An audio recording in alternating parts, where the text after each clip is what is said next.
All right, let's see if it goes through. I just saw a pop-up that Okay, said it was live stream. yeah, we're on. Okay, great. All right, welcome everyone.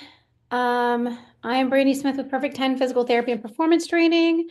We are here for Blueprint for Peak Performance. Thank you guys so much for joining me. For those of you who don't know me, I am the founder of Perfect 10 Physical Therapy and Performance Training, as well as the founder of Perfect 10 PT Academy, which is online courses for parents, coaches, and athletes. I'm a former two-time national champion collegiate gymnast and physical therapist and performance coach. I work with athletes from recreational all the way up to the Olympic level. And in my process and journey as an athlete, as well as a professional, I have realized that the athlete is a whole athlete. And I had my own experiences with fear and eating and fueling, as well as lots of injuries. And so I've since kind of look at the picture of the athlete very holistically, a little bit differently than most people. So we're here this week. We are going to continue our pyramid of performance, and we're going to talk about how to implement that pyramid of performance into your gym and with your athletes. So I'm super excited you guys are here. Does anyone have any questions from last week about the pyramid of performance versus pillar performance, or even any comments about, maybe it was just shocker that that our words and what we cue each other really changes how strong we can be and what we can actually accomplish. I think you guys saw the attention to task at the end of the session last time. Yeah, any questions, just pop them into the chat. I like to be interactive today as much as we can. Pop in, ask questions about the whatever we have going on. We've got a couple different places to ask questions as far as like how we do stuff, what we're doing, all of that. Um, I am going to make this screen full screen. One second, guys. I'm gonna do, that did not work. Okay, never mind. I'm gonna make you bigger then. There we go. All right. Okay, now we'll screen share. Okay, so just kind of a reminder what we talked about last week about the pyramid of performance versus the pillar of performance. We talked about sport-specific skills being at the very top of the pyramid, but the foundation of that is all this foundational movement and variations of it, as well as variations of drills. And we talked about the difference between a pillar of performance versus the pyramid of performance, and training everything for one skill. So our conditioning, our strength, all of that stuff, everything looks the same versus creating a wide movement menu. We did the tension to task, which I think blew a couple people's minds. So if you didn't get to see that, watch the recording. And then we wanted to talk about how can we create this? So I've shown you that it's really important that we have this wide variety of movement and foundational movements. We create a movement literacy first, then build off that movement literacy into a movement menu. The larger our menu, the better.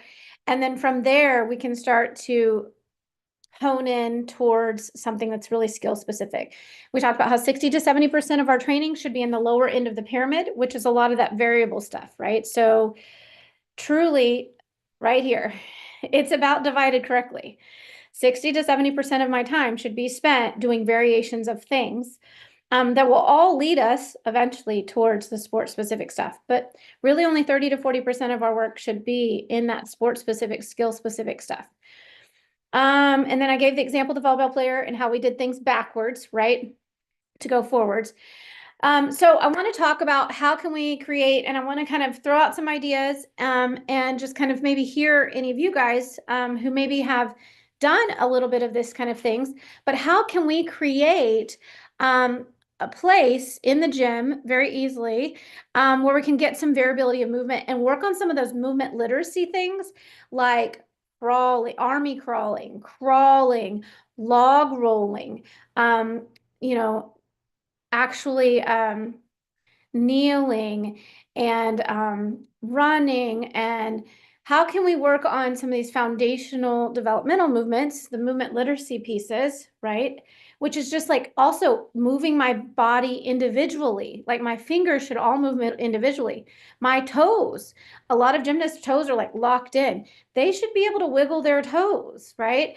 So all of my mobility and being able to move body parts segmentally can easily be done as part of our warm-ups, part of our dynamic warm-up stuff.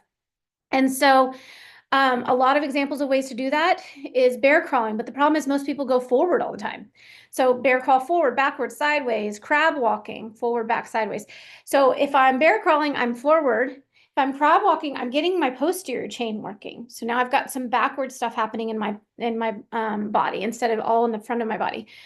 Inchworms can be done differently. You can make them have to like body wave on the floor, or you can make them have to walk out into like a high plank down to a low plank, but feet back to them. They can stay in a high plank. They can do high plank inchworms where they go out into a high plank, walk their feet up, high plank, walk their feet up, or they can go out into a high plank, down to a low plank, and then crawl their knees up, and then up into a big mountain, like a downward dog, and then down into a high plank, down into a low plank. You can make the movements more complicated.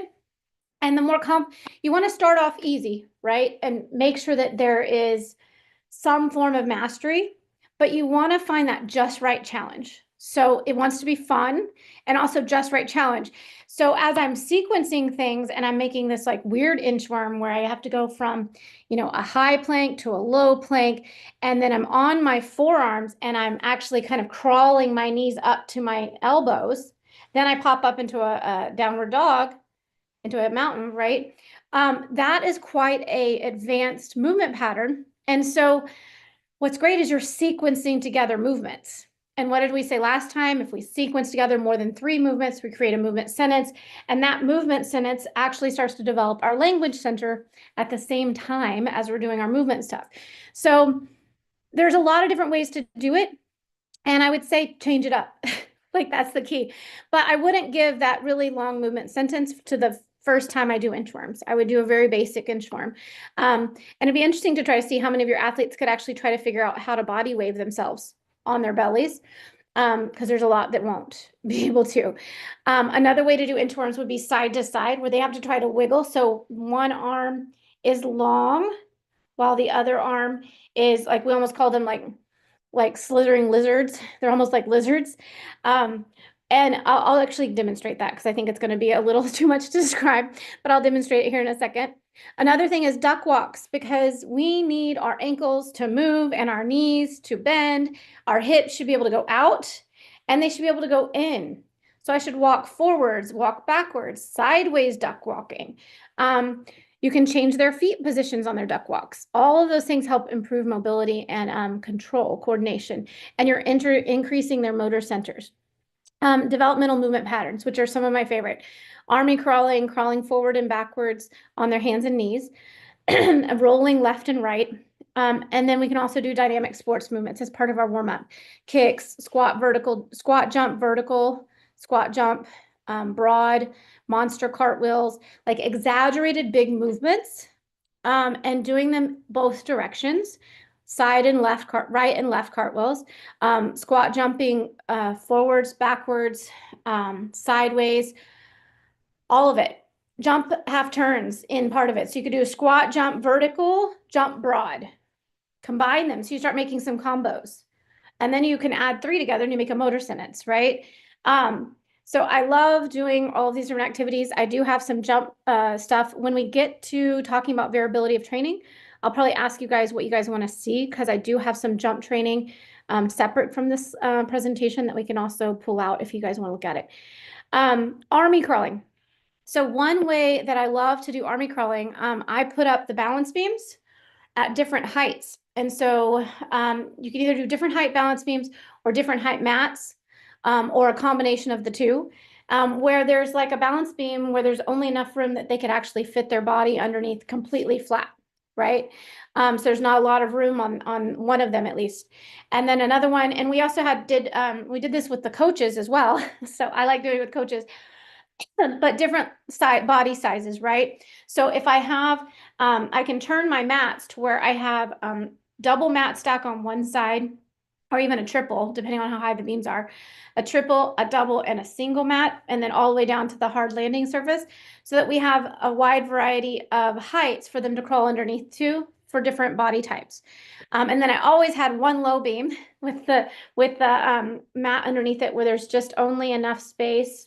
Depends on the athlete's size that you're working with, but only enough space that they can get underneath it. So they have to get on their chest and they have to reach an army crawl. There's no other option. And then I also love to put out, I was at a gym recently and they had a huge tunnel. I was like, man, adults can do this tunnel. And I did it with the coaches. But I had never seen a tunnel so big around. But putting a tunnel down, even for high school kids, and making them crawl through a tunnel, or like those rainbow mats, the half mats, those are always really good. Barrels where they have to go through a barrel as part of their warm-up obstacle. So they have to go underneath, and you can even make them also climb over.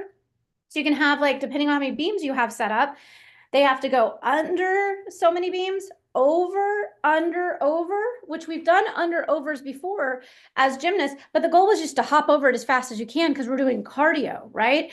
But what we were missing was some of this foundational movement stuff. So instead of making it fast and jumping up and over, I want you to pull up and get one leg over and climb like a monkey. And I want you to get underneath it like a snake or a lizard and slither on your back. And you need to have your whole belly, your whole arms, your whole legs touching the ground. And then as part of that, on that return, you can have a barrel that they have to crawl through, and they're on their hands and knees crawling, or a tube that they have to crawl through. Another thing I love to do, and I did with a bunch of coaches, and I should have pulled up these videos. I did it this summer, and I have some great videos of a bunch of coaches doing this for fun. But they also were shocked at how their mobility improved. A couple of them were former gymnasts, so I said, do a jump full turn. And one of them was like getting lost on her turn. The other one was just bouncing everywhere, like couldn't land them. And after they did this little obstacle course of just developmental movement, I said, go do your jump full turn. And she was like, holy cow. She knew where she was. She stopped. She stuck it. The other girl, who was all off to the side, was straight up and on, and she stuck it. And they were like, what just happened? I was like, well, we reintegrated your brain, right? And we created a diversity of movement, which then allowed you to do the skill at the top of the pyramid. And so they were just kind of mind boggled because we didn't do anything that had anything to do with, straight jump full turns. I just said, pick something quick that they could do. So part of what we did after so you've got the beams going up and over. You got different heights depending on body sizes, as far as using different mats, 8-inchers. And then we had going through the tunnel or through one of the barrels or underneath a rainbow or a series of rainbows. I want to keep them down for at least a stretch. You want to make sure they get at least 3 or 4 crawling movements in. So that length of crawling needs to be at least, preferably 4, because you want to get them into a rhythm. But if you can do more than that, that's better, like 4 to 10, so they can get into a rhythm of crawling. If it's only like 2 crawling segments, that's not enough for the brain to like integrate. And then we put blocks, different level blocks. I put one that was just like, it was this really small block that I think really was meant for like a cartwheel block where you put hands on it. Like sometimes they have hands on those blocks, but it was just really small. And I said, I want you to get over the block on your belly. So they had to army crawl over the block with their belly touching and then come down off of it. And then the next block, I said, it's okay if you use your knees, but I want belly touching at some point and knees. And so then they had to crawl over the next size block, which was like just like the top of a trapezoid. And then we went on to higher block and higher block. I went all the way up to a block where a grown adult was sitting and the block was like over here, and they had to pull themselves up the block and shimmy themselves over. And I said, all of the blocks, since they were going down, a lot of them, it was so interesting. At first, I just let them play and see what they did, but a lot of them would turn and then try to put one leg down and then the other leg down and get to the ground that way. And then I said, nope, I want you to go face down and put your hands onto the other side of the floor from your block so that your bottom and feet and knees are up on the top of the block and the hands are going down. What all of this did was make them have to coordinate their core. They had to do a whole bunch of motor planning in their brain. And then they also now had to work on weight shifting from their bottom to their hands. And the higher the blocks went, and so I just progressed the blocks. And then they got to the end, it was the tallest block. And when the higher the blocks get, the more weight transfer they have to do to their hands.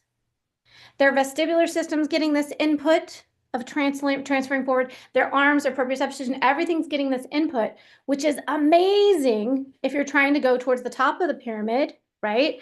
Where we want all these things on their hands.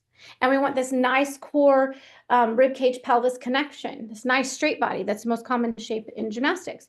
It is so much fun to set up a little movement obstacle course like this. It's a lot of fun. I also added a cheese wedge where they log rolled down the cheese wedge. And when they went around it the first time, they log rolled one direction. The next time they log rolled the other direction.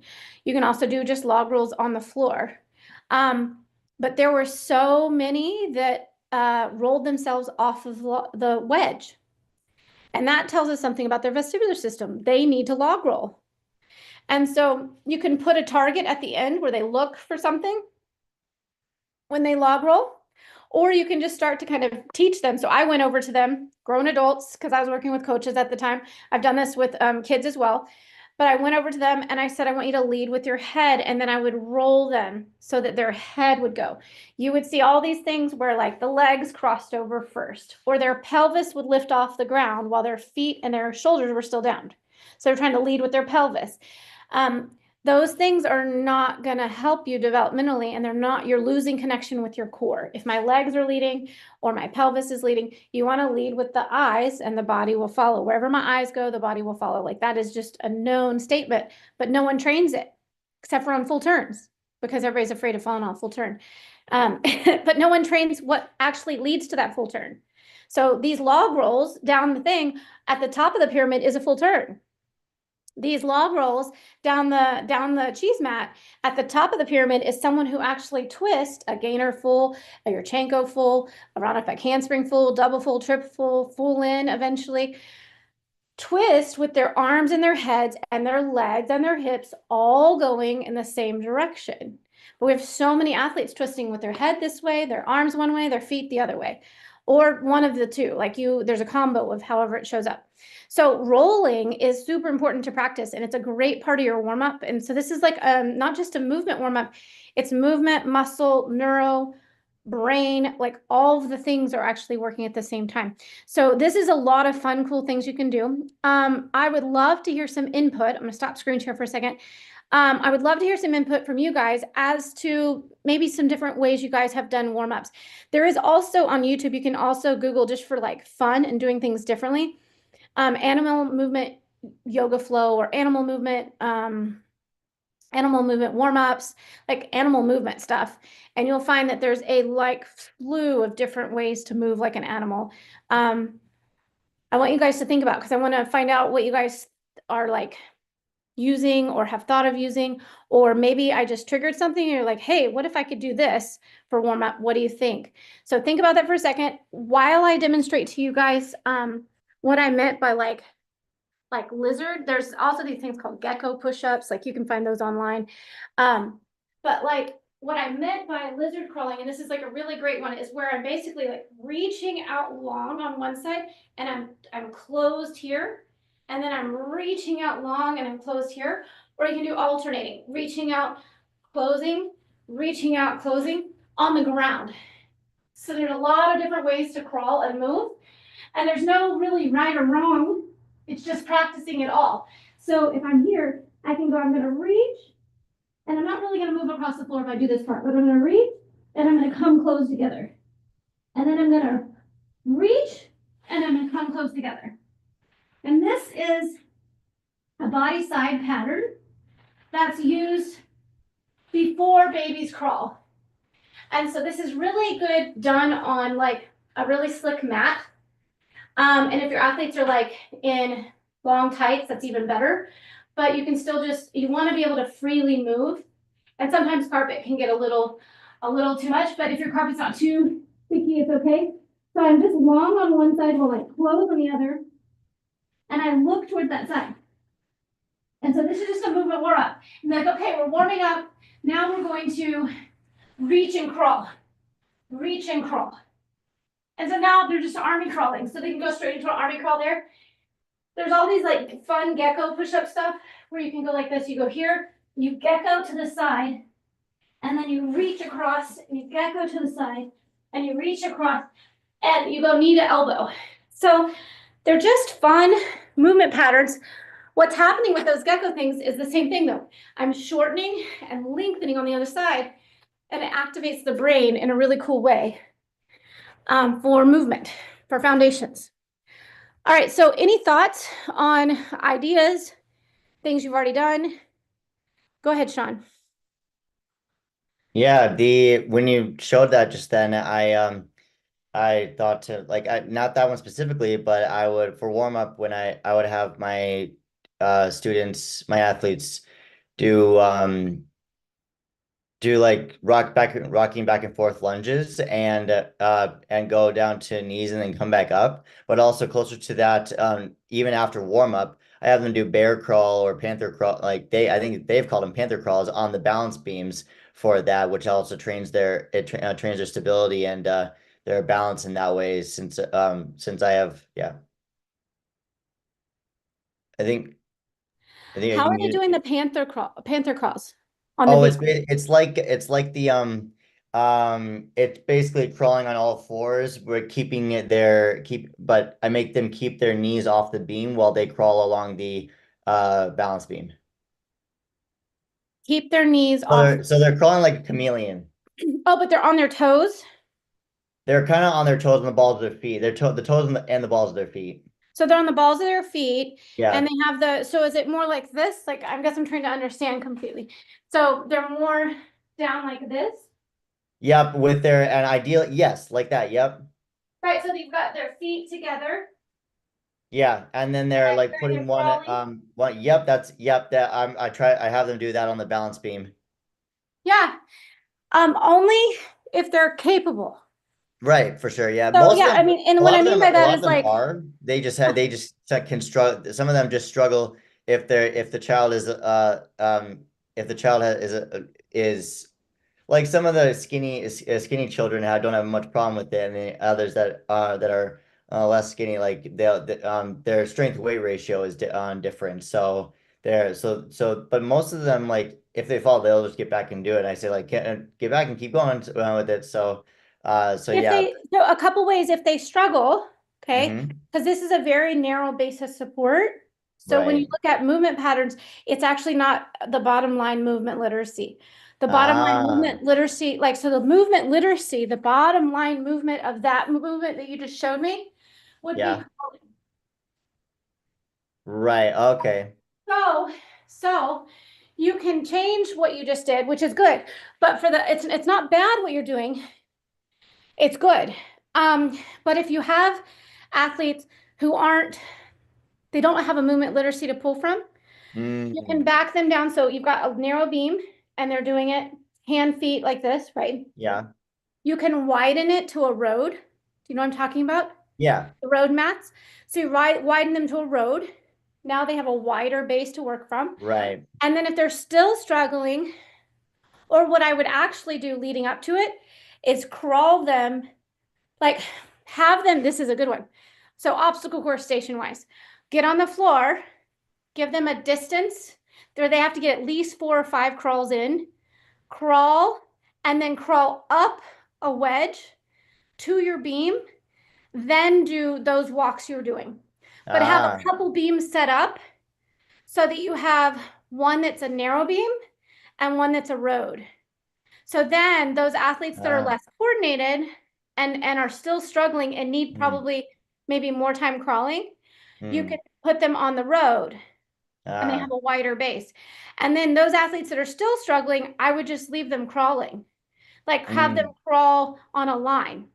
So the gotcha. third station could be like the lower level of that There movement. is a balance beam that is like a very um it lays on the floor. It's not raised at all. So Are it you talking could about the laser beam? what? You're talking about the laser beam? I don't know if it's called that. I just know that it's one of the instructors had it one made where it lays basically just its feet are out, just stick out from the beam like this, like this, and there's no leg to it. So if for the very beginner gymnast, so that one could work for that. Maybe, maybe not, because you're Okay. missing though. If that beam is still narrow, you're still Hmm. asking them to go narrow. And Oh, so okay. the foundations of this movement would be like, okay, so the more advanced version is the hand over hand, foot over foot, really Yeah. close base.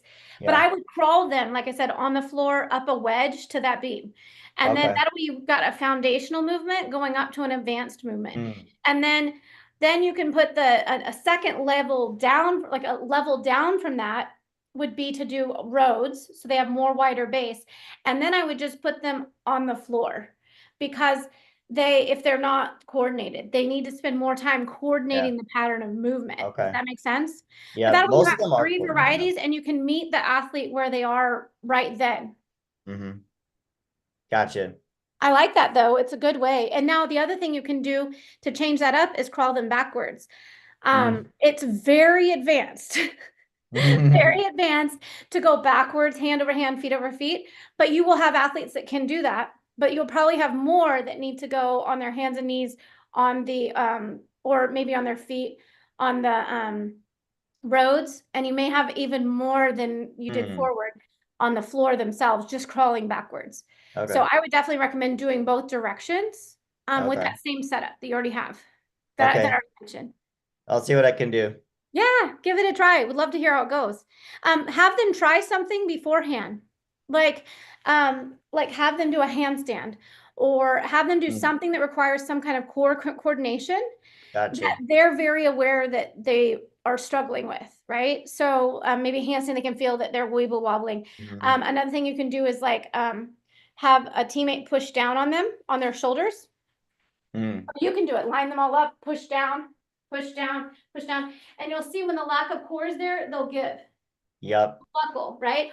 Or they'll step too. But what you'll see is after you crawl them, push down, they're solid. And now all of a sudden you have a reason to tell them, Mm. we're going to crawl like this more often because I want to see a solid straight handstand later. This leads to handstands. Or if you're crawling on the Mm. floor, not so much the panther walks, a little bit, it is asymmetrical like running, but crawling is much more foundational for running. But like, I want to make you guys faster running. So we're actually doing this to build.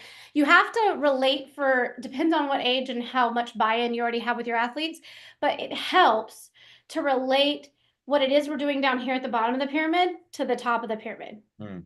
Because like even you yourself, when I said if we crawl, you're going to have faster runners, you were more interested in crawling. Oh. Oh Same yeah, thing for yeah. them, right?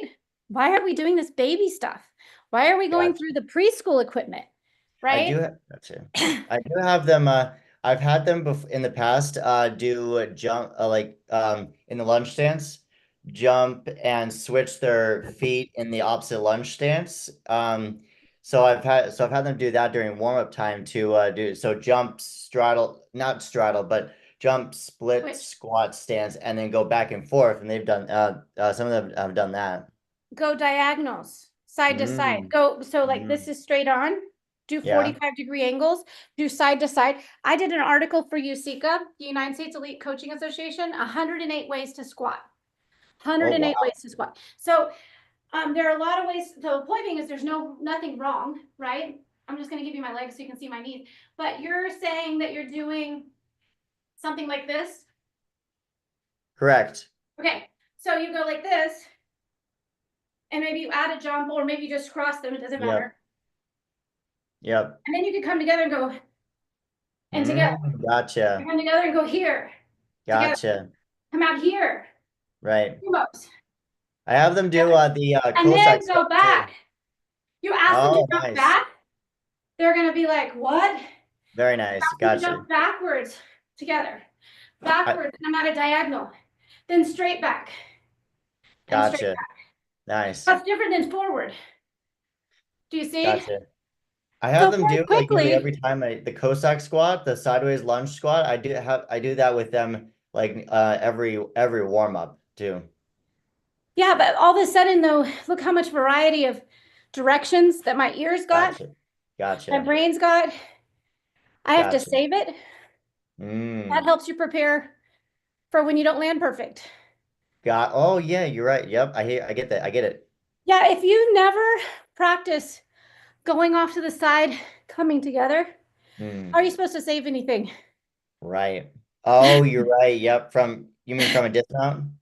From anything. I'm Anything. gonna That's do a true. cartwheel and I cartwheel Mm, around the side on accident. mm-hmm. If I've never been off to the side with Ah. my ears or my body and had to bring it for middle, Mm-hmm. I'm not gonna know how to do it really. Mm-hmm. So the more Gotcha. you train Good point. all these directions, and you see how we were doing it out, center, Right. Yep. out, Yep. center.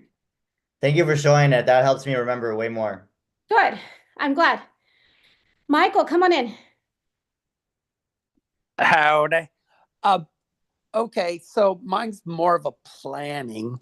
Like all these ideas, totally agree with. Like I work it basically from parent and taught right through to rec at the 8-year-old level. I do it with my comp kids as well, but again, it's trying to fit it in to the competitive season. And how far back do you come? Like we do, my kids hate them, and I laugh because it's hilarious. I have them do thirsty bears on the beam where they Have have to them do walk what? thirsty bears. So Thirsty bear. they have to walk like a bear. So when their butt's up in the air, the bear's thirsty, so they have to bend down and get a drink, right? And when you ask them to do like once they're okay forwards, it's like, okay, now see if you can do it backwards. Yeah, backwards is like near impossible. They can't figure. And these are kids that are level 7 and 8 kids, right? Yeah. And But you're I doing this on the balance beam though, right? yeah, I chalk So it up as conditioning, and that like it's to them it's like fun, right? But it's difficult. It's the same with like crawling. I have them do squares, like they crawl 5 steps forward, 5 steps sideways, backwards. So they're making a square, right? yeah, I like that. So it's just how often do you recommend coming back to these things? Like I do crazy things maybe once a month or every 2 weeks where we'll have a crazy obstacle course through the entire gym and I'll put the mats down and they have to army crawl under them, right? Or then they'll have to go backwards. I call it a roasting pig on beam. They got to go backwards, a roasting pig, right? So they hang under the beam and they have to go feet first, right? Instead of hands first. So everything's like way off the wall. It's nothing to do with gymnastics, right? And they have a heyday. They love it. But it's always hard to find in the planning sessions when to come back to these like physical literacy movements. Like it's so crucial. Like this has been the talk between Rochelle and I who does special needs kids, right? Neurodiverse kids. And I'm just appalled at how streamlined we've become. Like Oh yeah. I'm in the process. Everybody does the national team warm up. Yeah, I'm in the which process. is not developmentally appropriate. National team warm up is the top up here. Just FYI. Yeah, it's ridiculously difficult, right? Like I'm in the process of buying a gym in April. We're closing in April, and that's one of my big kickers. Like I know he has a rec program. I just know it's not going to be what I want. Like I have animal spinners that I use with the parent and tots. Like I use it as a control thing. They get to spin the animal spinner, and it's like, okay, everybody be a forward spare to your mom and dad, give them a hug, and come back and sit on the line. I've developed animal stripes that have different animals, and it's like, okay, they Velcro. You can be this animal, forwards, backwards, sideways. Like I use all the directions. And I'm sure they've not done any of this. So I'm looking at that. I'm probably going to have to look at what they have and overhaul the whole rec program because I use music with all my kids because, it's crucial. Like it's a huge part of learning. So Michael, we need to talk, Michael. I've got for you. My Born to Move program is exactly what you need. Full yeah, curriculum, well, I got lessons, to get nursery in and rhymes, see. dances, the whole thing. I got to get in there and see what they have in place. Like, yeah, he's done a very comprehensive program. Like, he's got videos for his coaches to go to the computer and look at it. But I just got this gut feeling, right? It's going to be. Yeah, I mean, I have an entire program. So the biggest thing that a lot of preschool programs are lacking is the 6th sensory motor building blocks. Oh, absolutely. And it's absolutely. Really, everybody knows how to do their colors reds, throw in their numbers. It's Fire Safety Week. We know how to do some of the gymnastic stuff and all the, ups, these things, but we're missing some of this movement literacy. The movement my whole program is it's totally crawling. Even with my rec kids or my I got in trouble for it, and I ended up leaving that gym, right? It was like, okay, you're gonna crawl through the tent, right? Then you're gonna crawl up the mountain, over the mountain, and slide down head first, down the mat on your belly head first, right? And like these guys are like 4 to 5 years old, right? Well, she was like, ah, this is dangerous. I'm like, okay. You are letting kids over there do dive rolls off a trampoline, and Who you never haven't slid, taught who them never slid down a slide to their hands. this is dangerous. Sliding down a 2-foot slide for a 4-year-old to land on their hands. It's like, are you crazy? I said, so when are you going to introduce to them how to The land on their idea hands, to of do a going cartwheel, into their to hands. do a Yeah. cartwheel, to do a handstand?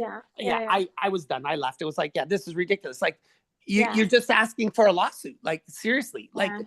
if I was called to court on an expert witness, that would be my first thing. What have you taught them to do this? And you're going to say, well, it was dangerous to slide on your belly, slow and controlled, down a mat. Yeah.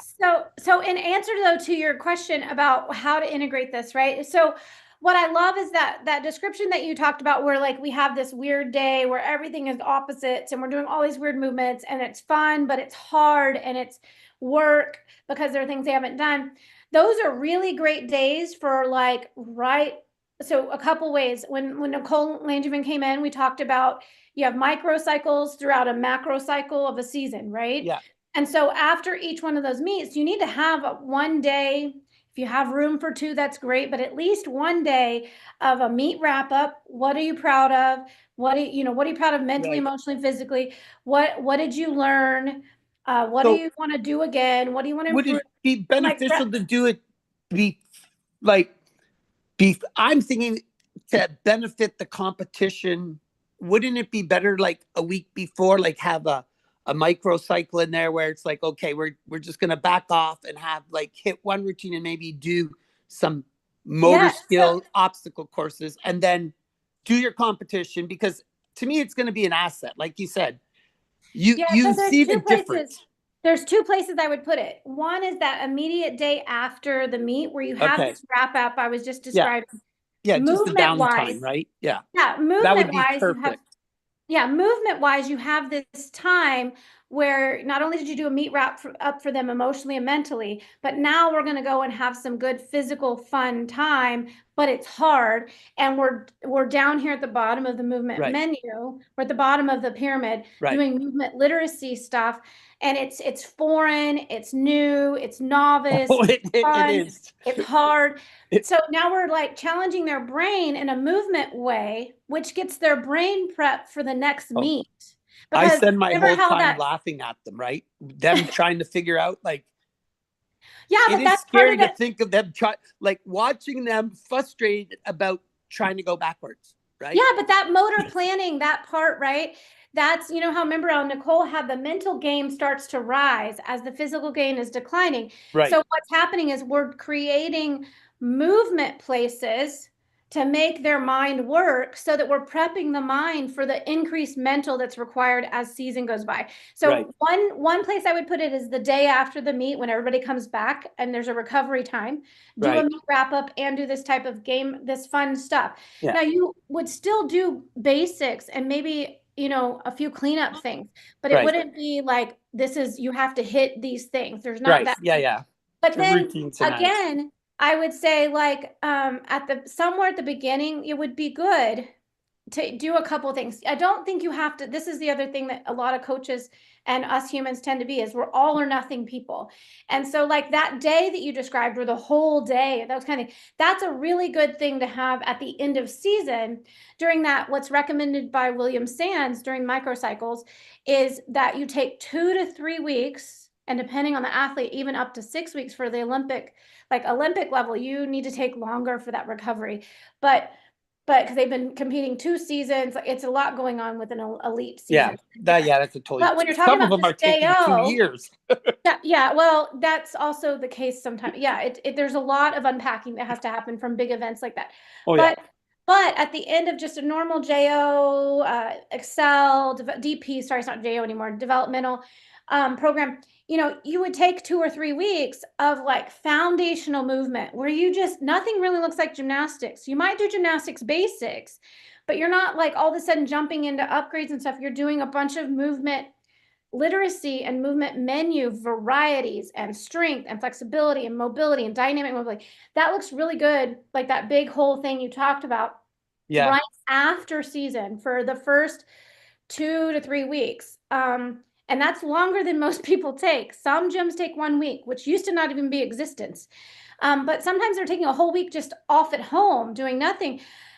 I think, yes, promoting them to go out and have fun with their friends and family and take a vacation, that's great. But if we have a lot of athletes going and doing nothing because mom's still at work and they're just chilling out at home, I think that's a little detrimental for them. And having some kind of fun camp movement activity is really important. So Right. if I was a parent at a gym where the gym takes the whole week off and I still have to work because I'm, the breadwinner, I'm Yeah, the that single doesn't mom, make et cetera. any. I would try to find a movement camp where my kid can go and have fun and move a lot. Yeah. And that movement doesn't necessarily need to be any gymnastics, but it would just be a good No. place for them to recover from develop. Matter of fact, I don't want it to be gymnastics, but that would be that scenario for me. Now, Well, it when would it comes- definitely help too, like in the whole thing, like what Nicole talked about is you're getting ready for upgrades, right? For summer. So Yeah. that would make total sense again. Like that's why I was this thinking. foundation is like what's going to help you get Well, here. exactly. And you might have to, because it's a change. If you're a coach and you've never done this kind of thing with their athletes and it's never been heard of, you're going to have to draw the why. You're going to have to show how it is that crawling, and how it is that, so we're going to show you some more stuff that looks more like conditioning. Oh, my kids are that's totally bigger. sucked in. Like they don't argue about crawling or army crawling or any, like, Yeah, they're you have pretty to good. educate. You have to educate everyone because the parents also need to know why this Yeah. is so foundational for what's happening here. So it's great to draw the connection from crawling to running Right. and speed and power and foundational squatting in all these different directions with weights and how that's going to help with both flexibility and mobility as well as strength. So it's like, showing the connection for everyone so that it makes sense. Because you need to have the buy-in. That's also, we know this, that if Yeah, someone it's thinks difficult. something's not going to work, it's not going to work. Like Right. that's much higher. Well- So I definitely recommend that. Now, when it comes to how often do we do this? Every day. So Right. here's the thing. But it doesn't need to be black and white. It doesn't need to be all or nothing. It's like, where can I throw in as part of our warm-up some kind of crawling? Where Right. can I throw in, it doesn't, so I gave examples of obstacle courses that was all developmental. They already run around the floor. Right. So what if they run around the floor and they take one turn around the beam, having to crawl underneath it, and then they go back and run around the floor, and then they have to do another army crawling underneath the beam. Yeah. Like, can we, and then another thing you can do, great place is vault. On the way back from vault, they've sprinted and run down the way, make them crawl through something. Yeah. I Like, have them Crawl crawl through on and then do beam. a vault station. Like they have to crawl under all the beams and then jump back. Like I mix it up all the time. Like sometimes they have to jump and make loops. Sometimes they have to crawl and then jump back. I'm just thinking, like, if I could squeeze in the plan, like we have our routines, we're going kind of hard at it. And then for a week or a couple days right before we start training competition for the 2 weeks or getting ready for routines, serious routines, that if we went and did those basic patterns more, is it going to tune up my routines to the better quality, right? Yes, it will. Okay. That's the thing. It will. So Yeah. by far doing, okay, I'm trying to find, no, this was the skill breakdown. Hold on. We broke down some skills. So I do this with people. We broke down some different skills, handstand. I think we chose handstand and back handspring. But we also came through and did a little movement thing. So I'm going to share something. You guys are special. Well, I'll go through Bill's stuff. I have all of Bill's stuff, right? His whole thing. So if you guys don't know, he's talking about William Sands, who's well published in recovery, and he, just well published. Yeah, I have his stuff with from OTC. Elite, right? From Elite Coaching Association. So Yeah.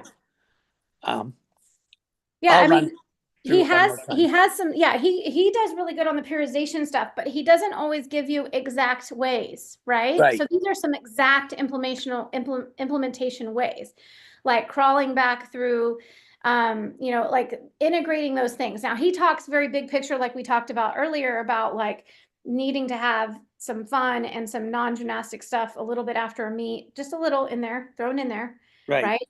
as part of your workout. And then you do some basics and do a routine, but then you hit it hard again, right? Because you're in season still. But at the end of the season, he talks a lot about like what that recovery should look like, and part of those transitions. Yeah, because I'm usually I try to get 2 to 3 weeks of just downtime, right? Yeah, it needs Either to be fun cross downtime. training, whatever, right? But this would probably be even better because I can incorporate obstacle courses on every event, covering the basic motor skills, and like you said, less gymnastics, way less gymnastics, and more movement patterns. Because physical literacy, it's brutal. It sucks. Like these kids have no idea. We are so streamlined as, okay, you have to run forwards. And it's like, okay, but what about sideways? And what about long? And what about short? And what about high? And, it's like, Yeah, and the like I problem said, is I do it for my entertainment, because watching them try to get through some of the stuff is hilarious. Like you think, oh, that's pretty simple, crawling backwards. But I have kids that can't figure out correct how to crawl backwards. And it's getting more and more that way because we're streamlined everywhere. So everything is in front of us. Devices, iTunes, iPhones, iPads, whatever they're on, school, everything is in front of us. And, school, that's a whole nother world of like getting rid of physical education, downsizing recess. Depending on where you are in the country, like there is a very big shift. And so all those things mean that in general, the kids coming into your gym are moving less than ever before. And they are moving. And the other thing is physical education, instead of being down at the lower part of, if you look at physical education nowadays, it is a bunch of games and a bunch of sports. Even PE in elementary, they're playing games which are led towards sports. They're working on, dribbling a soccer ball or soccer, or bumping a volleyball, or throwing a basketball. And I'm like, hey, what happened to basic physical literacy that PE was supposed to be? Oh, yeah. So you have to realize that no one's getting this anywhere but at your gym. Or if you're a parent, you're working with your kid on some of this stuff because it's not happening. So great example. How do I get this in every morning? Every morning I wake up, I roll out of bed, I get to my hands and my knees, I crawl to the bathroom. And then when I get done, I crawl backwards, back to my spot. I lay down, I roll over, and some days I roll, sometimes I army crawl. I might play with what I do depending on how much time I have, but I do at least 5 minutes of some kind of movement that is movement literacy. I do that most days out of the week because I'm spending all this time with you guys. Everything's in front of me. All my clients are in front of me. Like I need to get upright. And so here's an example of some movement warm-ups that I went through with a couple gyms recently. And so Monday, Tuesday, Friday is this warm-up, cardio warm-up. They do 8 to 10 minutes. And then, did we get the whole thing? Oh gosh, it totally threw me down. And then they have Wednesday, Thursday, Saturday plyo warm-ups. Now, not all their kids come in all of those days, but some of the kids get in, the way that they divided it out, they get in 2 and 1 or 2 and 2, depending on who they are. And there's one group that gets in 3 and 3. But it's changes. And then they have a dynamic flex. So the dynamic flex happens every day, but as part of their warm-up, they either alternate between plyo warm-up or a cardio warm-up. Now, what we did is we went in and they showed me their things, and it just had some basic movements. Not basic movement, had all these movement, had most of these movements. We added a few, but they had them all in a forward direction. Everything was forward. So then we just started doing different things. So now the way they set it up is they have like the fourth, each section of the floor. So it was like, on this one, they just follow each other and they run the whole thing. So it's like run, high knees, or what we would call high thighs. But I want them to do it forwards, right sideways, left sideways, backwards. So at each diagonal, or if they're running the outside of a perimeter floor, each parameter, they change. Or if they're running up and down the zigzag of the floor, at each section of the floor, they change. And then they have bottom kickers, high skips. They only had high skips forward. So then we just changed it up so that each side of the floor or each segment of the floor, they change. Right side, left side, forward, back. Single leg hops. They were already doing those right and left, which is good. You could do these backwards as well and sideways. I would love doing sideways. So you could do the same thing where you go single leg hops right, left, forward, forward one segment, backwards one segment, sideways one segment, sideways the other way. Just depends on how much time. We didn't quite add it in there, but it's a good idea to add that in there. Deer runs, they do leaps right and left, and they do a series of leaps. So it's like leap, leap, leap, leap. Arm circles with punches, regular punch, no arms. And I said, well, why don't we do that forward, backwards, and right and left? So we can get some variation going on. Tuck jumps, we did it forward, backwards, right, and left. They were just doing them forward. Releve walks, arms were in crown, arms are up. I said, let's do them in all different directions so that we're working on foot control and our vestibular system a little bit. Releve walks with our arms out to the side or oblique, okay? Same thing. Straddle and pike bear walks. So they were just doing like regular pike bear walks. So it's like, let's add a straddle, do something different. Let's add it forward, right, left, and back. And so every segment of the floor, they change. Straddle and pike press hops. I really like these, but they were only doing them forward. And I was like, why don't you do them sideways? So now you're having to work on weight shifting, which really comes back at the top of the pyramid into someone who can post out on one arm and do a pirouette or a Healy or a blind change. And so let's go side to side. And then also backwards. I said, you want to throw them for a loop? Do a straddle pike press hop. So they do straddle or pike, and pike. So they do straddle ones and they do pike ones. But basically you're going to straddle, put your foot back, down, and then bring the legs back, the hands back to them, and then go again and hop. So you're hopping your weight shift, but you're weight shifting forward while you're pushing backwards. So it's a very challenge. I was like, they're going to challenge on that. It's going to be hard. And then push up. And so then I said, everything here you have is all lower body. What if we add some push-up hops in a variety of hand positions, but I want them to stay on their knees. So what that looks like is a way to get some cardio in that involves the upper body. And that's really important. That's one of those things that gets lost. This is not about me getting strong to do a push-up. It's about me doing some cardio that's upper body. So I stay on my knees and I'm going to go hop, hop, okay? But I'm not going to just keep it there. What if I make like a square? And so what if I did a variety of hand positions? So my elbows are out, I clap. And then what if I did, my elbows are like this and I clap. So asymmetrical, clap, wide, clap, symmetrical, asymmetrical, clap, wide, clap, asymmetrical, clap. So I'm going hands here, clap, diagonal, clap, and then wide, clap, diagonal, clap, wide, clap. And you just keep going like that. So now I'm working a bunch of hand-eye coordination stuff. I'm increasing my motor patterning for my upper extremity. At the same time, I'm working on my cardio. So this was just an example that we gave.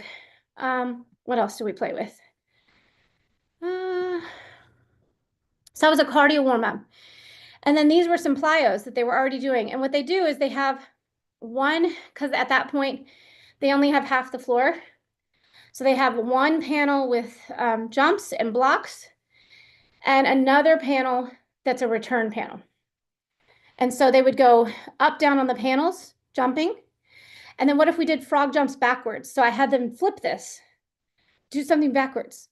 What if I jump on top of the boxes this time? So I go box tops. And then what if I did long jumps, but if I split up the panel, the length of the floor, into thirds so that 1/3 of it's backwards, 1/3 of it's right sideways, 1/3 of it's left sideways. And then what if I do over boxes? And then what if I do tuck jumps backwards, sideways, right and left? And then they did right leg hops up and down. And they did split leaps back, left leg hops up, down. And then they did bear walks. And I said, well, what if you do them backwards? Or you do forward crab walks. You can alternate that. So backwards bear walk is challenging because they don't ever do that. It's pushing backwards instead of pulling forward. And then a forward crab walk would be, instead of walking with their hands leading, they walk with their feet leading, and you're working the posterior, the back of their back body. So the posterior chain is being worked.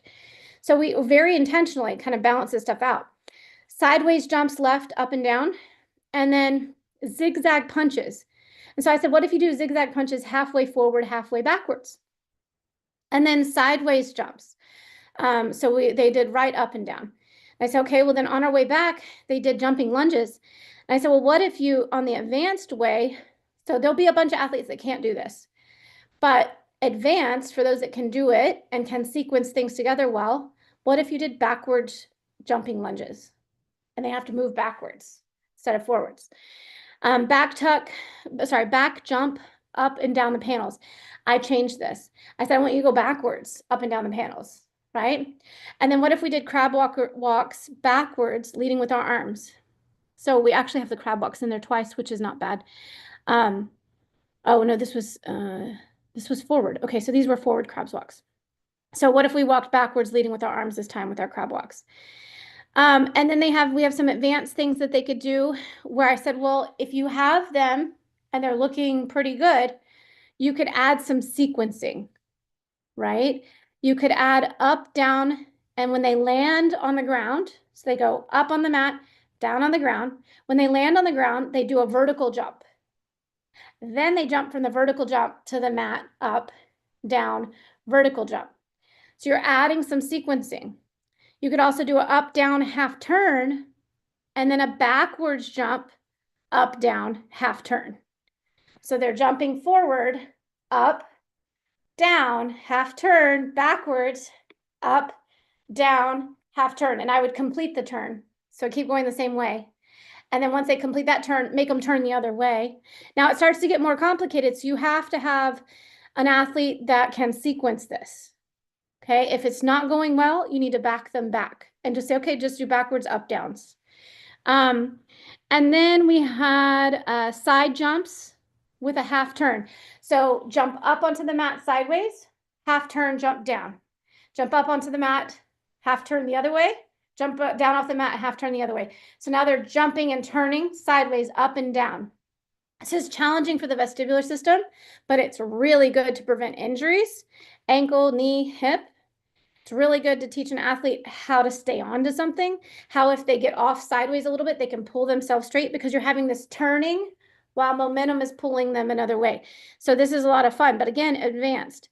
And then I talked about how you could add some stick drills at the end of the boxes if they're not too tired. You might have to do it the first few rounds and not do it at the end. It just depends on, you don't want to be working jump mechanics sticks if part of this is cardio and their legs are shot. So if they're shot at the end, don't be worrying about sticks. Just be worrying about getting stronger and endurance. But at the beginning, you could add, for those who are advanced and who are showing proficiencies in jumping, like their hips, knees, and ankles are in alignment. I wouldn't be doing this with people who don't know how to keep their hips and knees in alignment. So if they can do that, then they can do a stick drill at the end of the boxes. So they do a forward straight jump or a tuck jump or a straddle jump and stick. They can do a back jump. So jump backwards and do straight jump, tuck jump, straddle, stick. And then they can do a front tuck or back tuck. Now, I would never do standing fulls out of a plyo drill, okay? And I would never do a standing back tuck or a standing front tuck off of the end of a plyo drill if I have an athlete who has an iffy standing tuck, has an iffy front tuck or back tuck. This is for your more advanced athletes. Those that have front tucks and back tucks that are, or they're okay, but they're not perfect or they're not great, they probably need to stick with a straight jump stick. Or you could also work on turning sticking. Jump full turn, jump half turns. All of those things make them have to learn how to control their body in space. Now, because we're doing out plyos, I don't do it with any weights. But when I do jump training, I do it with weights. Wow, this thing really goes. So then we also have a dynamic flex where we do all of those same things. I don't know if this is something y'all want me to go through or if it's better. Yeah, I don't know. I might just stop there because I want to go back into, so we went through, but does that help you? Well, Michael hopped off, but that should help give you guys some ideas. Yes? Carla, Brianne? Yeah. Okay, Michael had to hop off. Okay, how do you do a straddle press hop sideways? Oh, yeah. So let me show you. Now, granted, mine are not perfect, but it's a movement function, so you'll see it. So, so they're not doing, by the way, they're not doing full straddle presses. They're doing press hop, press hop, press hop. Okay, hold on. I'll try again. So they're doing, it's just working on the weight shift part. Okay, so hold on, let me see if I can get this. So you're just working on weight shift. You're not going actually into a press handstand. You're just here. They press, hop, press, hop. And then they go the other way. Like that. Does that help, Brian? Carla said yes. What's the yes to, Carla? Oh, yes, Brian said yes to. Okay, good. Yeah, it's really great for working on weight shifting. I'm gonna have to hop off soon, but I want to show you guys just really quickly a couple of things that I love the warm-up stuff because so one thing I think we talked about this is no, maybe we didn't, is that you want to also make sure that part of your foundation, part of that movement menu, once we have that movement literacy happening, part of that movement menu is training eccentric loads. Heavy for that athlete. Okay. That 7-year-old's not going to be lifting as much as my 14 and 16-year-old, right? But they need to be lifting heavy for their own strength and their own body weight, their own body type. And you want to do eccentric training because you get increased strength, which is the time under tension, the amount of tension put onto the body. So the body gets more chance to respond to it. You get increased flexibility and range of motion. So it's a double whammy doing eccentric training. Weighted eccentric training increases your range of motion and mobility and flexibility along with strength. And don't worry if you're going to hurt some kid. Oh, but Brandi, we have children. And children, we can't put weights on children. I've heard that a bunch of times. That is not true. These children are already running 5 times their body weight, and they're already tumbling. If they're doing a back handspring 5 times their body weight, if they're doing a round up back handspring back tuck, they're tumbling like 10 to 14 times their body weight. They can handle, the weakest link in the chain is going to be how much can they hold in their wrists, or how much can they handle without, collapsing with a weighted vest. So your limiting factors are not going to be the actual strength that they have. They're actually loading more than you could load on their weights. So you want to train it. The key with the eccentric training, though, is to lower slow. So concentric is that power, like I'm pushing up through a squat, but when I'm lowering down on the squat, that's my eccentric, right? And you want to do that part slow and controlled. And so the key with any weights, any age, spending time on the technique and form, making sure the weight is appropriate to what they can handle. How do you try it? You put out a couple different options of weights. If I have little guys, here's 6 pounds, 8 pounds, 10, and 12. Let's try something a little hard. Could you maybe try the 10 or the 8? Like looking at their height, their weight, and kind of how strong I know they are. And I say, look, you can go up if it's not hard enough. You can go down. And you can start heavy, and halfway through your set of 8, if you need to lower, you can drop your weight lower. Or on the third set, you're welcome to drop it. I give them autonomy. Almost every time they'll start higher, or they'll go longer at a heavier weight. Many times I have to say, I think it's time to drop because you're starting to lose form and they lose connection. So I'm giving autonomy when I give these choices too at the same time. And it's just built in. So a couple quick things. Easy ways in your conditioning to add in variability, right? Easy ways. So squat variations, I'll show a couple videos in a second. I'm going to move on to maybe, well, doesn't want to let me go. Okay, hold on, guys. View. I don't know. It didn't want to let me for whatever reason. Here we go. Okay, so squat variations, and then something I call slider squat variations. A great way to get movement, mobility, and strength all at the same time. And then we'll talk about some push-up variations. I'm not gonna be able to show videos of everything. And we'll talk about what I call butt-up push-ups. You can call them L push-ups or handstand, half handstand push-ups, some people call them. And I talk about all the variabilities we do with our hands, okay? And I'll go through that real quick. And then ways to make weight shifts and some other shrugging and stuff there. And then we can do lots of variability through heel raises, a ton. Straight leg, bent leg, all these things. So squatting, let me see if I can get all these videos playing at the same time. Nope, they won't. Okay. So squatting, we can do a regular squat. And so I already added jumps to these. So the first variation of this is just a squat. The next variation is to add squat jumping, right? So I call these little monkey jumps where you saw him do a little double pump on the landing. What he's having to work on is more eccentric. He's having to work on the absorption of a landing, okay? So, but we're gonna do this in a variety. So what this will look like at the top of the pyramid is sticking, right? Sticking something. But at the lower level of the pyramid, we're actually gonna do a bunch of varieties of ways to do this. So now he does it with his feet turned out. So first I would teach squatting without the monkey jump. There, power. And you can see he does little bounces after that. So he's having to work how to eccentrically control it. And then we did feet turned in. Yes, we did. And by the way, he has two 25-pound weights in his hands. So you see he wants to kick his head out. So I was getting him to work on his technique a little bit. But he has his feet turned in. Now, do I want athletes landing like this when they tumble? No. And I very clearly tell them, I'm not training you how to stick something or how to tumble right now. I'm training your movement menu, right? So I'm teaching him how to, eccentric versus concentric, yes. So I'm teaching him how to do things in a lot of different ways. So he has a wider base to pull from when we get up here and say, I want you to stick with your feet. If their hips are normal and they don't have a hip dysplasia problem, your feet forward, your hips, knees, and ankles bent, your knees should be in a line with your second toe, give or take, right? Like that's really where I want you to land. But we're gonna train feet wide and turned out, feet regular, feet turned in. We're going to train asymmetrically, one foot in front of the other, feet turned in, feet turned out, one turned in, one turned out.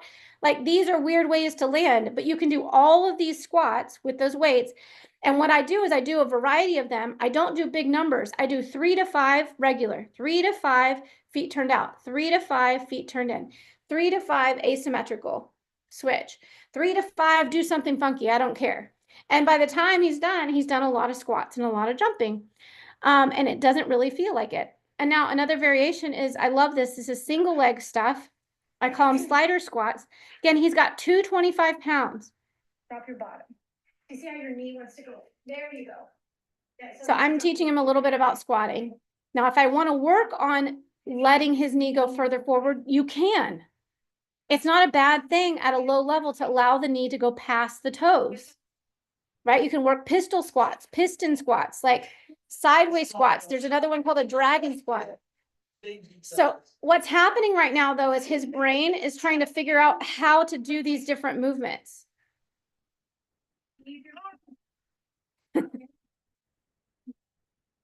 So what I did is I said, pretend like there's a clock, and I want you to go in each direction. And all I make him do is keep his foot with his 4 points. I don't want his ankle arch to collapse. Other than that, I let him go in every direction. These are very hard. I haven't had an athlete do more than 3 rounds on each leg. And usually they're pretty cooked after 1 round. So if they've never done these, so you can see he comes all the way across. Conditioning for you. And they're like, we don't tell them. He's tired. So he's like, that's really hard. So what happened is I had him go forward. So, well, first of all, we went backwards. I had him go straight backwards. Then I had him go 45 degrees backwards. Then I had him go 90 degrees out to the side, 45 degrees in front, and then in front. And then I had him go 45 degrees in back. And then if he could try to get around to that 90 degrees in back, we go for it. Some athletes are so flexible, we'll try to get over here and just see what they get.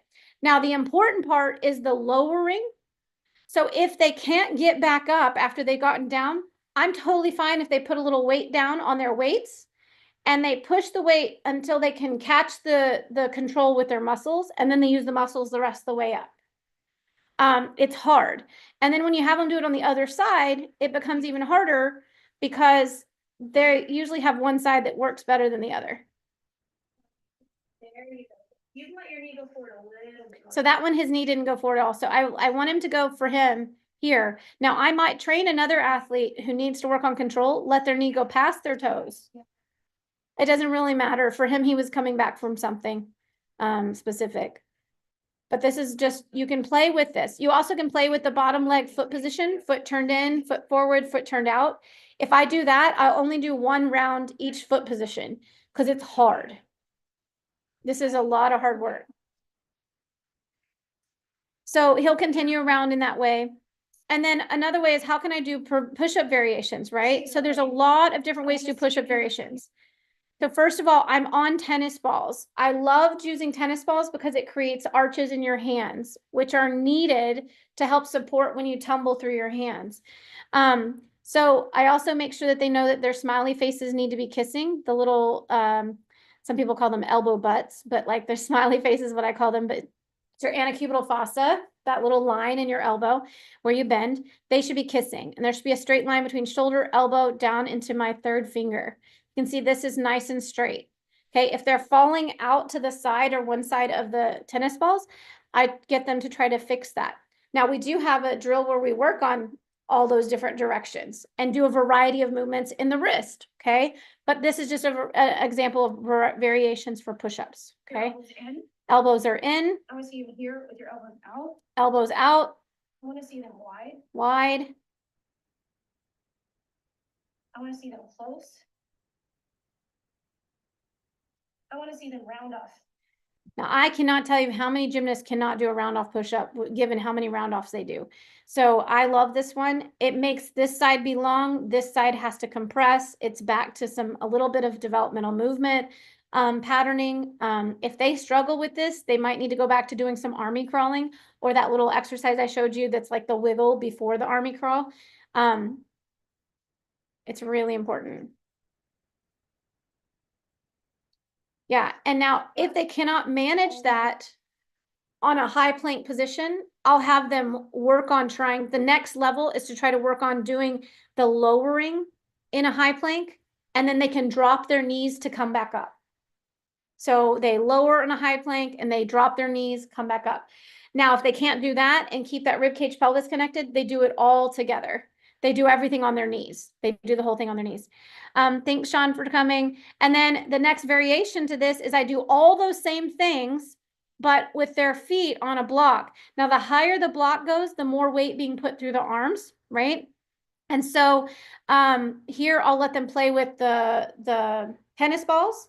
I let them do floor bar. I let them do parallettes. I let them do low beam with different hand placements of the low beam.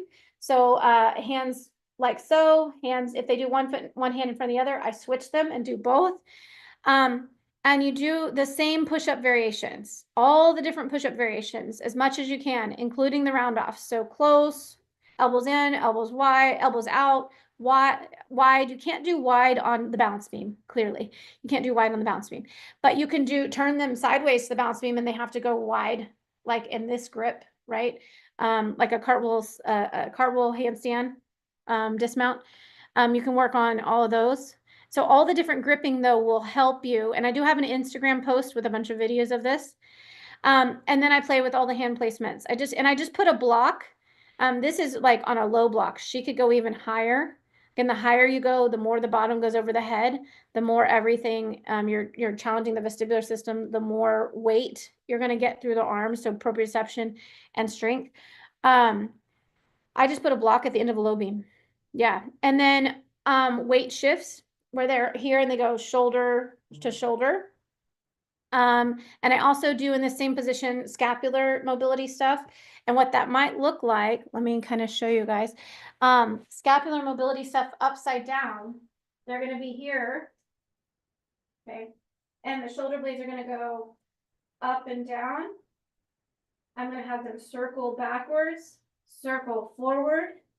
Imagine there's a piece of tape from shoulder blade to shoulder blade, or you can tell them about their leotard.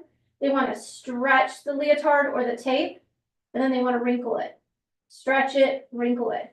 Now, when you put them upside down, they will have a hard time doing it. So sometimes they have to start here. Up, down, circle, circle, widen, wrinkle, widen, wrinkle. And I'm not doing my elbows are not flapping. My elbows are following my shoulder blades, right? Because they'll flap their elbows to try to do it. But getting them upside down and getting that motor map if you have athletes that are struggling with handstands or anything upside down, they likely have a really poor motor map of this shoulder blade. And if you spend some time on teaching them how to move their shoulder blades, like the little guys, preschoolers, you just have them, you can make little, let's be birds, flap, flap, flap, let's be butterflies and widen our back. Like, you can play with the little guys seated. They will not be like the 5, 6 little guys, they won't be able to do it upside down. But like the 7 and 8-year-olds, you can start teaching them how to do it upside down. So that they can really get a good motor map for that. It'll help your hands to anything you're pushing off the arms, it's going to help. If you put them upside down and they struggle, this will be why. Okay, let's see. One last little piece and we'll skim through it quickly because you guys will get the idea. And there's a whole way we can do jump mechanics. I alluded a little bit to it when I was talking about the plyometric stuff. But here we have heel raises. So the thing that gets left behind is everybody does heel raises like kind of the same way. And 1, you want to weight them. 2, they need to find a straight body shape. And so by putting a little 2-pound bag of pinto beans on her head, or it can be rice, because I found that they're not making the 2-pound bag anymore. Less than 2 is not enough. More than 3, depending on the athlete size, could be too much. So 2 pounds is usually right about right. But you want to see ear, shoulder, rib cage, pelvis down. And she should rise straight up. What most athletes do is they throw their pelvis forward, which they use momentum to get up, and they don't actually use their calves. So that's one key little thing about this. But the next thing is doing straight leg with our feet regular, straight leg with a tennis ball. And then we also do feet wide turned out, feet turned in. You can do asymmetrical feet. That's also good for the brain just to mess with it. But I want to show you really quickly on this one. But see, I'm kind of gliding. Yeah, so that's what that's what most athletes do. Watch your pelvis. They want to go forward and up. So go again. Forward and up. That's what almost every athlete want to go to the gym. But if you hold them, rib cage, belly button, and make her get tall into the beans. And you saw her struggle. Her motor patterning was like, I don't know what to do. I'm not sure. So she's trying to find it. So she shoves herself back a little. And then she wanted to go forward. And now she went back. Every athlete will do this, by the way, when you first start to change it, because they're not used to center mass. You're going to see her in a second. It takes her a few, but she finds it. There you go. You see how hard she's working in her calves, though. Now she's starting to find it. There it is. So her pattern starts to clean up. And so then the thing we do with the tennis ball is we scoop the tennis ball. This is really good for making your arches. And so all she does when she raises, she scoops the tennis ball, lowers the outside of her heel. She lowered way too fast that time. So she's having trouble with the eccentric control. Yes. And that's way too fast still on the way down. Slow, slow, slow. Yeah, that was better. So there's a lot of different ways. I don't know if we're going to bend here. No, I was just showing that I'd like to drop the outside of the foot so that she keeps her arches up. Then you want to go wide with the heel raises. Then you want to go feet turned in with the heel raises. You want to go on an incline because you want to make sure you drop them below 0 because if there's a dishing effect on the floor, and there's a whole slew of research by William Sands about when the athlete hits the ground, the floor is actually dishing and it rebounds. But as it's dishing, the heel is dropping, and as the floor is rebounding, the heel is still dropping. So the floor is rebounding and putting forces into the athlete's foot while the heel is dropping, which means that the Achilles tendon takes more force than it ever did before. It takes a lot more force because you're in a stretch position while the floor is coming back at you, which means it's very important to do heel raises below 0 eccentrically in order to save these tendons.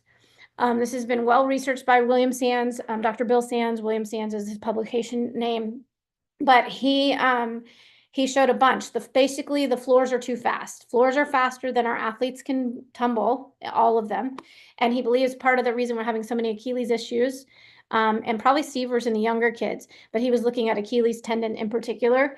But it would make sense with Severs in the younger kids because the kids who are growing, their weakest link is the growth plate. The older kids who are having Achilles ruptures and tendinopathy, their weakest link is going to be the tendon. And so this is imperative. And so I do these drop-offs in all the foot positions, feet turned out, feet turned in, feet straight forward. Now, this gets forgotten. You have got to do bent knee heel raises. Now, I also want you to notice that these are hard surfaces. We're not on a soft surface because we've got to strengthen that tendon. We need to be on some hard surfaces to get tension. The ground is giving me force. So when I'm doing force down with the weight, ground is giving a ground reaction force back. So it's important to have firm surfaces. Now, if I want to challenge the proprioceptors only, or not only, but as part of it, then I could put them on a soft surface. But you'll see almost all of these videos are on a hard surface. You'll throw in a soft surface periodically. It's not something that needs to be done as much. But the one that gets left behind is good old soleus. No one does bent knee heel raises, and I don't know why, but feet straight forward. And in general, they use about half the weight they use with a straight leg. The soleus is a little smaller of a muscle compared to the gastroc, those big, huge, calf muscles. So you want to drop the weight about half of the weight. So, but you raise up and down. Now notice I'm going straight up and down. Nothing's rocking, just up and down. And then I do it with tennis balls. We do it with our feet turned out and in. I think we're just doing regular. Yeah. And then you do feet turned out and you also do feet turned in, which I think I talk about here in a second. Yeah. Wide and turned out. But notice I'm getting this nice straight body bend. You're going to have athletes who want to keep their head up here. Well, guess what? That's part of their sticking issues at the top of the pyramid. So we're working a bunch of things. This eccentric control is really important for any landing altogether. So you got feet turned in. Again, we're doing lots of, and I'm doing heavy weight. I think these are just 20s, but I could probably do 225s, 215s easily. Yeah. So the key concept of pyramid performance, I know I kept you guys over, sorry guys, but I wanted to make sure we got that in, is there's no wrong way to move. Move as many ways as possible, as much as possible, be creative, build a foundation, and always keep it in your training program every day. So the answer to Michael's question is every day. You need to find ways. So as you can tell, some of these things that we just did, they're easy side stations or part of your conditioning, right? Very easily can be a part of your conditioning. This can be a side station. If you're at bars and you're trying to work on posting out, that's a great station to do some weight shifts, right? You can do some butt-up push-up stuff work, sets of 3 to 5 over at beam before you go do series. Help them connect that these movement patterns are part of these big skills. This can be a dynamic warm-up, part of a dynamic warm-up. This also could be part of conditioning. Either way. Same thing with these push-ups. Conditioning or part of your dynamic warm-up. So all of a sudden I have variety of movement, right? And then that movement menu, that developmental stuff, throw in a station of crawling on the way back from vault. Throw in a station of rolling when you're working twisting on floor or vault or bar dismounts or beam dismounts. Have them roll down something or at least on a flat surface. And you will find that your athletes will get better at their round off full. Their full in will get better. Their round up back handspring full on floor will get better because they've rolled at floor right before they went. What's happening is you create a neural connection and then you go use it. Use it or lose it. If I make neural connections at home because I'm an athlete and I'm going to do all these things at home all weekend and all this stuff, if I don't go back to gym for 2 days, I'm going to probably not have as much of a connection to those movement patterns. But if I do the movement pattern and then I do something at the top of the pyramid, now there's a connection and my brain's going to keep connecting it. And the more you take that highway, the more the top of the pyramid is going to be easier.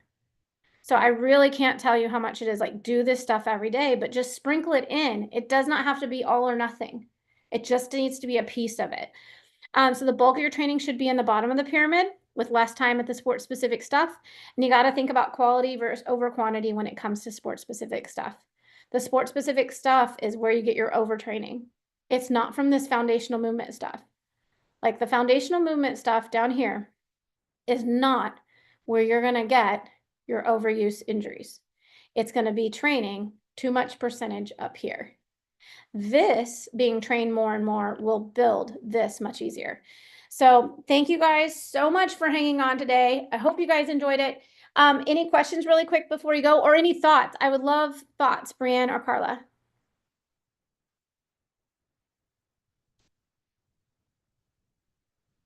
I just think it was great information. Like we try and do everything forward and backwards anyways with all of that basic stuff. So But add sideways. yeah. Like add sideways, just change it up, and also start asking yourself, how many times do I do weird hand positions or foot positions? When could I just do a different foot position to make something different? Right. And maybe if there's something else you'd want to do forward. So if you're looking at your conditioning program, if you're doing a bunch of stuff forward, ask yourself, okay, we did a bunch of push-ups, a bunch of pull-ups, a bunch of chin-ups. Where's my back stuff? And just throw in a couple backwards things. Or look at your program and say, is everything moving forward during warm-up? Do we ever go backwards? Do we ever go sideways? Do we ever go at weird angles? And then just see if you can add that in there. Does that make sense, Brianne? Yep, sure does. Yeah, just little questions to ask yourself as you're going through it. You might even just watch the athletes and like as they're going, like, hey, can someone show me how to do something in a different direction than what we're doing right now? And like have them create it too. That's a fun way as well. I love to do that with like, so maybe you have like 5 or 10 athletes, they're, already educated on like push-ups or whatever. But you might say, okay, today is we're gonna do an arm circuit. There's 10 of you here. I want to see 5 from each person, and I want each push-up, we're gonna do a bunch of push-ups. I want you guys to each show me a different way to do it. And then see if they can be creative. You'll start to notice that about 3 in, they start to lose, they're not sure what to do. And so then you can start giving them ideas, like one hand is on a medicine ball or a panel, or now we're in a butt up push-up position. Now we're gonna do a handstand. Now we're gonna do like just having them do different variations. Or you could have them alternate. That's another thing you could have conditioning. I want one person to do front body, the other person to do back. Front, back, front, back, front, back. Arms, legs, and you have to do a different direction than the person in front of you. So you can do that with more experience. Like you can't do that with your 7-year-olds. They'll be very confused. But like your older athletes, you could do that with. Carla, come on in really quick. No, I think it's a great way of like being able to explain it to parents, because even I noticed like in my parent and tots, like it's amazing to watch the facial expressions of like parents of like, well, we're beyond that, or why are we doing, I mean, I really think that it's more of a why are they doing what they're doing. So it's a great way to educate them. Yeah, you really have to create that foundation. Like they need to understand that donkey kicks is a handstand. Like if you can't donkey kick and get, your bottom and your head over, then you're, or even when we take, a little one, and we just kind of like seesaw them, right? Where they put their weight onto their hands and come back. Like really little guys, because I have like my Born to Move program, like laying on a ball for an infant, it's good for all kinds of things. But if someone needed to relate it to gymnastics, putting an infant on the ball on their belly, and we do this I'm a little teapot thing. And if you tilt them over, right, that's going to be a handstand someday.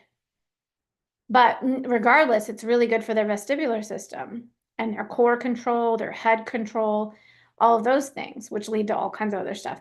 But like making that connection for people sometimes helps get the buy-in, Carla. Does that make sense? Oh yeah. Yep. And I think just even like my teenage kids, like, why are we bear walking? Why are we going backwards? Why, being able to explain that to them. And then sometimes like in the lobby, like I've gone out in the lobby and been like, all right, well, we were bear walking today, or we were backward bear walking so that we can, build, and why we're doing what we're doing. I think Because otherwise they're going to think we're fooling around. Yeah, but I think, well, and by the way, there's a good reason for that too, fooling around and neurochemical dump. But like, I think it's a good thing to have that communication either via email or in the lobby with the parents. Like, every session, just to pick out one new movement that you added and come out and explain to them why it is we're rolling, or why it is we're army crawling, or why it is we're crawling, and explain to them the foundations of that. Like, this is the foundational movement for, and it's leading to here. And this never gets to go away. Like, explaining to them, like, this is important to always stay in, because their bodies are changing, their brain is changing. They're like, you have to think about the growing athlete, like, center of mass is constantly changing, proprioception is constantly changing, their mindset is changing. All the minds and emotions get huge in junior high, and that nervous system component changes their body. So all of those things, like all of you guys have seen probably that junior high athlete who went from this beautiful upright posture to this down posture and a lot of emotions, right? That emotions that are coming out, maybe they're not coming out. That's the other thing. They could be hidden emotions. But that posture shows me that they're carrying a lot of emotions, and that nervous system's dumping, and they need something to move that stuff. And so these movement patterns go back and help them move it out of their nervous system. It's a reset. It's like a reset button. So that's why I think it's really important to show them, like, yeah, in this little crawling that we're doing right now, it's a forever thing. It's not a coming out of the program when she turns 10. Like, it's not oh, she's 14, she doesn't need to crawl. Like, we all should crawl. Matter of fact, I've worked with 80-year-olds that, like, their posture's coming down, their joints and back were aching. And she's like, I'm getting this hump. I don't really like it. Like, that was the reason she said something to me, and it was one of my neighbors. And I said, have you ever thought about just crawling 5 minutes in the morning? And she's like, my husband couldn't see me. And I was like, well, then do it before he wakes up. And so she hid these little knee pads, because I said, get on a slick surface. It's like, get yourself some knee pads. So she got little knee pads, and she hid them underneath her couch. And every morning she'd put them on, and she'd go crawl from her bedroom or the living room to the kitchen, and the kitchen back to the living room, like 3, 4, 5 times, and then hide her little thing. And she came to me after doing it about 5 weeks, 6 weeks. She goes, I'm getting more upright. And I've had some of my ladies at the card game thing say how good my posture is, and my back's not hurting. And I was like, she goes, and I thought I was just old and my joints were going to hurt, but I actually feel better. And when you told me to crawl down on my knees, I thought my joints were going to be really bad. But she was like, my hands are better. She's like, I can do my crossword better. Like, it was this aha moment that 5 minutes of crawling every day, most days, changed her world. So it's this idea of, like, teaching, educating our parents that these foundational movements actually help all of us, at whatever our top part of the pyramid is. Maybe it's just, going to work and picking up their kids, or being able to, carry the groceries for long distance, whatever it is. But it attributes for all ages, and all levels of activity. So, you guys, thanks for joining me today, and have an amazing week. Next week we have, I should have said it. So for those of you that are watching, today is our last day for the Introduction to Championship Mindset. It is on sale. It's our new version of it. Matter of fact, you two, should have gotten your invites already. Just a quick check-in. Brianne and Carla, have you guys both have you checked your email and found the invite for the new updated version, new updated program? Yep, I just need to click the button. Okay, click the button. Click the button. Do it, Brianne. Just click the button. Carla, did you get it? I don't know. I didn't check my email. Okay, check your email. Admin at Perfect 10 PT Academy has sent you updated version of Introduction to Championship Mindset. You're going to like it. So go check it out. There's some new cool stuff in there, all of that. But for those of you who don't have it, it is new and updated, and it is on sale right now. Last minute, last call today. It's normally $97 and it's $77 right now. So, all right, you guys, check me out and keep inviting people to the webinar. Bye, you guys. Have a great week. Next week we have Joy, I think. Hold on. Let me check really quick today. The 5th. Yes. Next week, we will have Joy Umenhofer-Stovall, and she is going to be talking about trampoline fundamentals, the key to gymnastics success. Joy is an Olympic trampoline coach. She has coached gymnasts who've gone to the Olympics in trampoline, and she works with all levels of trampolinist now. And she goes and travels the country and helps artistic gymnasts learn trampoline for fundamentals to build their artistic gymnastics. And so she's pretty amazing. I'm super excited she's coming. It's going to be really fun. So invite your friends, your coaches' friends, your parents' friends, whoever you got, invite them, and we'll all talk about how trampoline is fundamental to gymnastics. All right, you guys, have a great rest of your week, and I'll see you guys next week.